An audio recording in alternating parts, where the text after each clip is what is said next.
Ekonom Milenial. Pada video sebelumnya saya sudah menjelaskan bahwa tujuan dari perusahaan atau produsen adalah untuk memaksimumkan laba atau profit. Nah, dalam teori ekonomi, laba merupakan selisih antara total penerimaan dengan total biaya.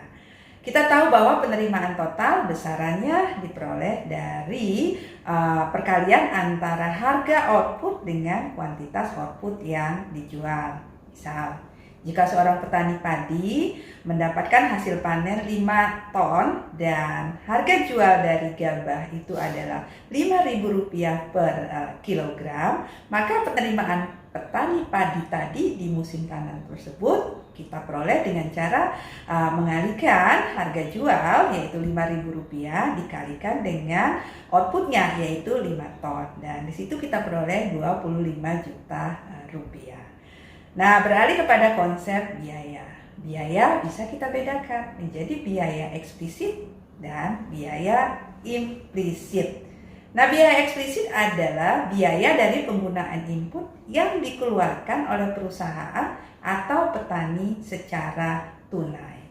Nah, biaya implisit mengacu kepada biaya dari penggunaan input yang dikeluarkan oleh perusahaan atau produsen atau petani tadi secara tidak tunai.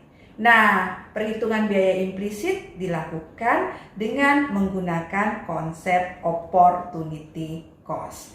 Nah, sebagai contoh, untuk memproduksi padi, petani padi membutuhkan sejumlah input yaitu benih, pupuk, obat-obatan, lahan, tenaga kerja, dan lain-lain. Nah, pada kasus petani padi tersebut, biaya eksplisit itu adalah biaya yang dikeluarkan oleh petani secara tunai untuk membayar pupuk, obat-obatan, tenaga kerja upahan, dan sewa lahan. Sedangkan biaya implisit pada kasus petani padi tersebut adalah biaya-biaya terkait dengan penggunaan input yang dimiliki sendiri oleh petani padi tersebut. Nah, contohnya ketika petani padi berproduksi di lahan milik dia sendiri. Nah, ini umum kan? Petani berproduksi di lahan milik dia sendiri. Maka petani kan tidak perlu mengeluarkan biaya sewa lahan secara tunai, tetapi dicatat dalam biaya implisit. Nah, bagaimana menghitungnya? Seperti yang saya katakan tadi bahwa kita menghitung biaya implisit dengan menggunakan konsep opportunity cost. Nah, pada kasus petani padi tadi, jika lahan milik si petani padi tadi disewakan kepada petani padi lainnya, berapa sewa yang bisa dia terima?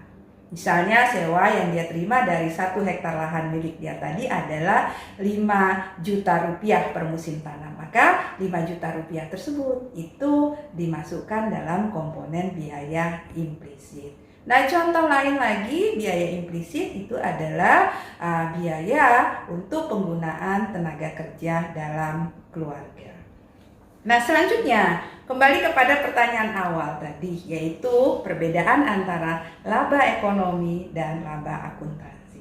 Nah, laba ekonomi merupakan selisih antara penerimaan total dengan biaya implisit dan biaya eksplisit. Sedangkan laba akuntansi merupakan selisih antara penerimaan total dengan biaya eksplisit. Nah, setelah mendengar penjelasan tersebut, ada 2 pertanyaan nih yang perlu Anda jawab.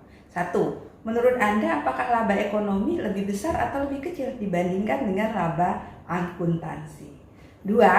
Jika produsen atau perusahaan memperoleh laba ekonomi sama dengan 0, apakah produsen atau perusahaan tersebut tetap berproduksi atau tutup usaha? Tuliskan ya jawaban Anda di kolom komentar.